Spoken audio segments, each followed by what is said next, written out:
You have an EcoBoost, you need an insane diesel oil bypass filter. Filters your oil down to 1 micron, keeps your oil nice and clean. These engines are twin turboed, so you're constantly under boost and you're pushing about the same amount of power out of this V6 as you do out of a V8. You got lots of pressure, lots of stress on all of your internal engine parts. Not having any dirt, contaminants in your oil is gonna make it last 2 to 3 times longer, and you get better fuel economy, and you don't have to change your oil as often if you do oil samples. Frame mount bracket, you can utilize this bolt here with the rivet nut. You have to drill a hole and put a rivet nut in here, and then you mount the filter housing horizontally. We've got a couple other different options. This is a 25, and we're thinking we can use a new 2025 Cummins bracket. We can bolt it here, and it actually moves it over and clamps the filter right here. The older than 25 doesn't have all of these wiring harnesses hanging out here, and you can do the same thing. You can do bolts through this thicker part of this aluminum body, then it sits here. We wanted to show you how this customer decided to mount. Used one of our 6.0, 6.4 under the hood brackets, and they mounted it right here on this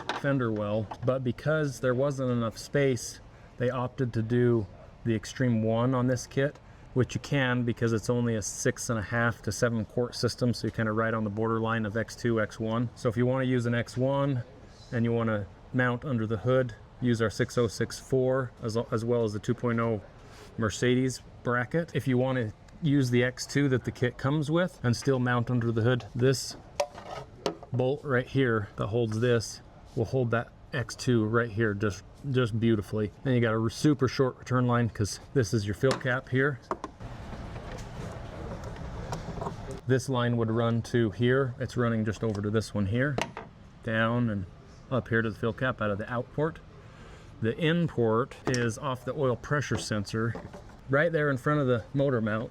So that's your oil pressure sensor T, and then you can see the 90 coming off of the T is for your pressure port that runs on this line right down here up to your canister right here. Okay, on our 3.5 EcoBoost F-150, this is where we're going to put our frame mount bracket right here. You can drill 2 holes in the frame just through the first layer, and then you're going to use a self-threading bolt. Bolt this down right here. The pressure port will go up here, around up here, and then just in front of that motor mount right there is the oil pressure sensor.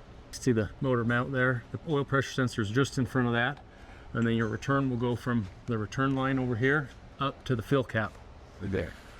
So both of your lines will run from where the filter is going to sit right here, across the back of here, up to the engine compartment. One's going to go just in front of the motor mount, the other one's going to go to oil fill cap.